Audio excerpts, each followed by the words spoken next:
আসসালামু আলাইকুম। স্পোর্টস 20-তে আপনাদের স্বাগতম। সংবাদ শিরোনাম: টাইব্রেকারে রোনালদোর পর্তুগালকে হারিয়ে সেমিফাইনালে ফ্রান্স।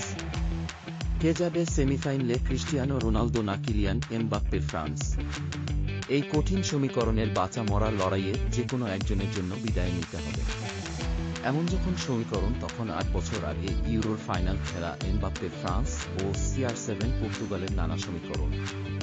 তখন ইউরো 2024 সালে এর কোয়ার্টার ফাইনালে আজ জার্মানির হামবুর্গে স্টেডিয়াম সেই সব সমীকরণ মিলিয়েছে ফ্রান্স। নির্ধারিত 120 মিনিটের পরেও গোলশূন্য ড্র থাকে।